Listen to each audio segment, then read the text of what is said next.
Winston needing a big play after the sack as he leads the Bucs up on 3rd and long.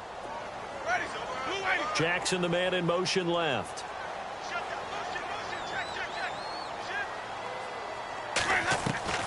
Third and long for Winston.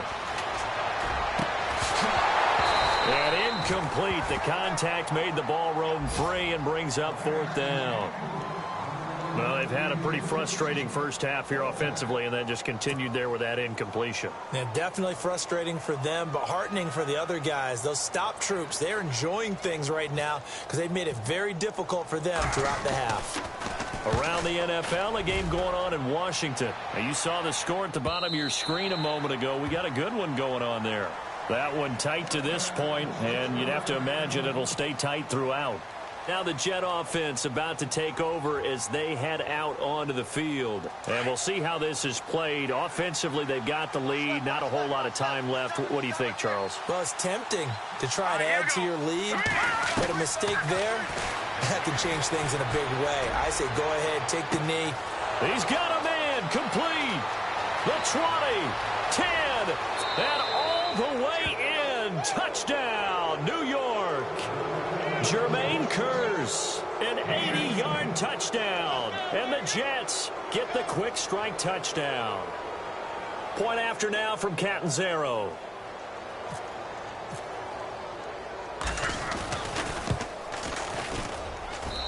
It's good to make it 17-7.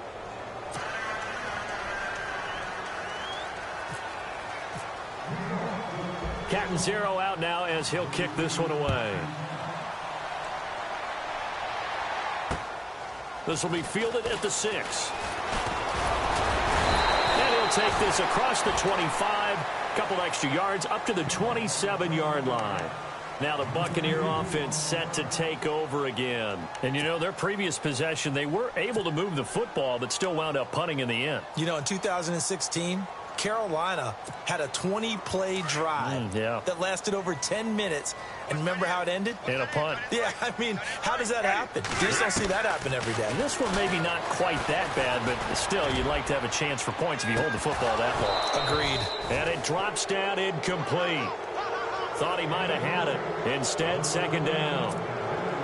Another dangerous throw there, partner. I mean, he's already thrown 2 interceptions here in the first half.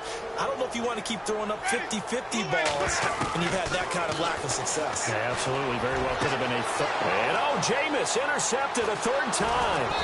Picked off by the rookie from Florida, Marcus May. And to the 40-yard line, that's where the return stops. That late in the clock, 2nd quarter, why not just run it a time or two and get it into the locker room? What you're saying makes absolutely perfect sense. Run it and get out of there. But I'm just wondering if the pressure of today's NFL and the high-powered offenses that you're facing may have forced them into saying, let's try and get some more points. So after the INT, it's McCown now. And that is incomplete. Quincy Anoon with the intended receiver. And now it's 2nd down. I know our vantage point might be a little bit better way up here, but that looked like an ill-advised throw to me. I didn't see anything open, and this play just didn't look right from the beginning. It did not. I thought he might get outside and just chuck it away. Dangerous pass, incomplete. Throwing now is McCown. And incomplete there. A nice hit. Jars the ball free and brings up 3rd down.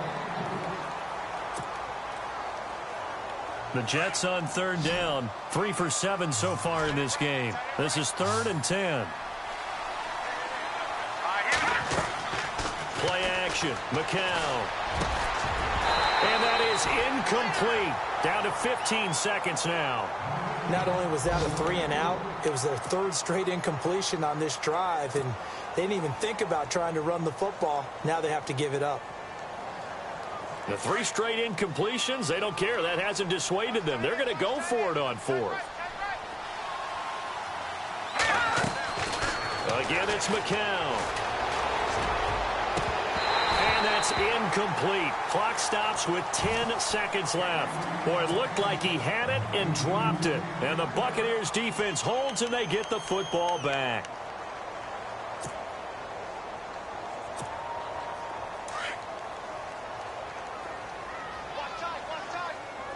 And some changes here as the D-line separates some. Trying to shake off the interception. He'll look to throw. Airing this one out for Evans. And this is incomplete with a clock showing just 3 seconds left. I know he wants to get his team back in the game, but a 50-50 ball right there that maybe was a little questionable. Yeah, he's pretty lucky to get that one back. I think that sometimes these quarterbacks play with a lot of confidence that borders on arrogance. And he's going to go down. Couldn't get a throw off with the pressure. Maybe that was for the best, as that brings us to the end of his first half of play. And Larry apparently very brief in his report. Thanks anyway, my man, as we're already set for action.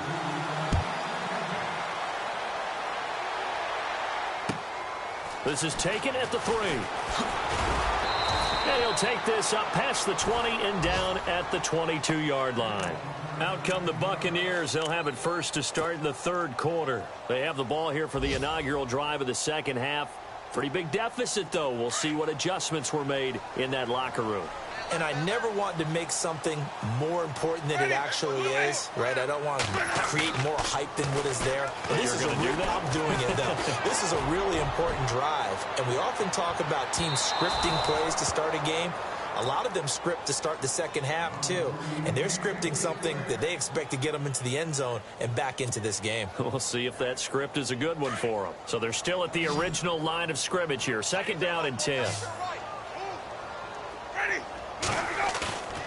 Winston.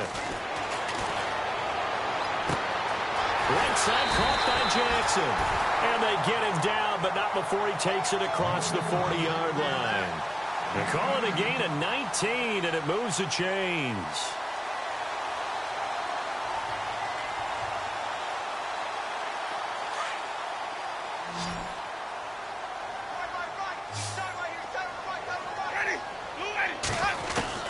First down, Winston. And no escaping this time as he'll go down. They got him for a sack.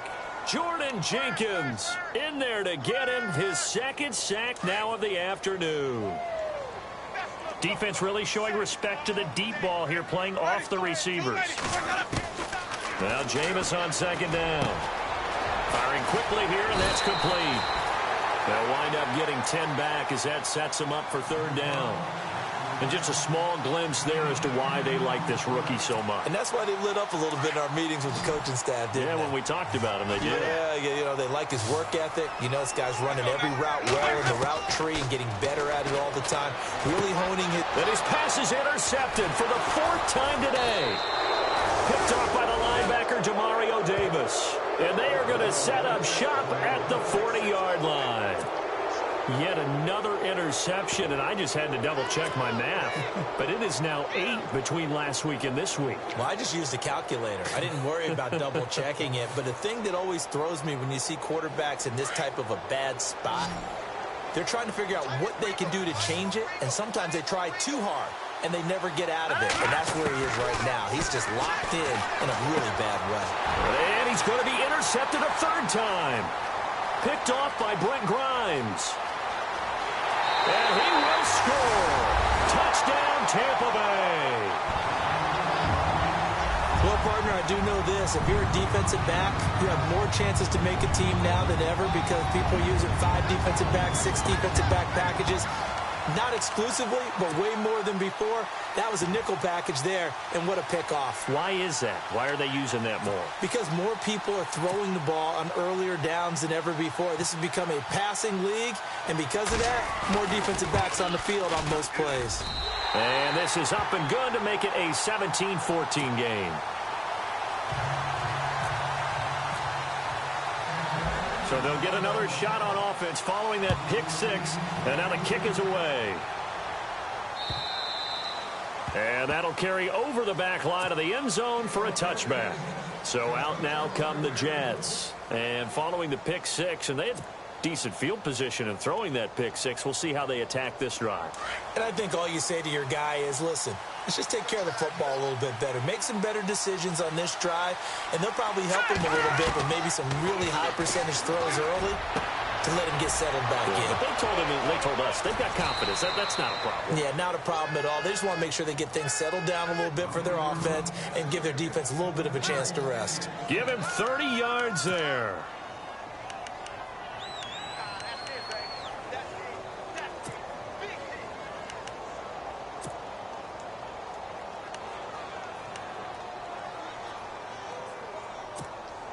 So the offense has it 1st and 10.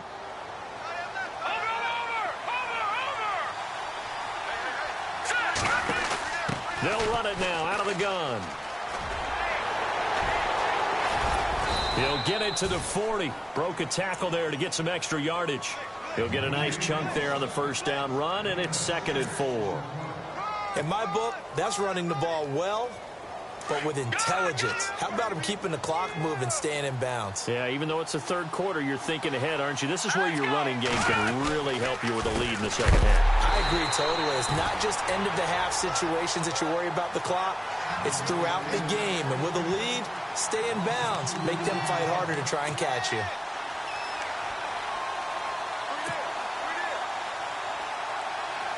The Jets on 3rd down. They've converted 3 times in 8 chances. This will be 3rd and 6. Now a run. This is delaw58's. And oh, his first carry, he loses the football. And the Buccaneers have it.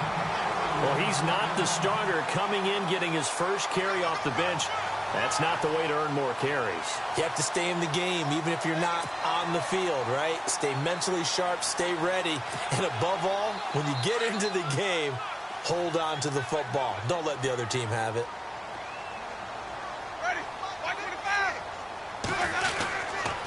They try to fire up the running game with Martin.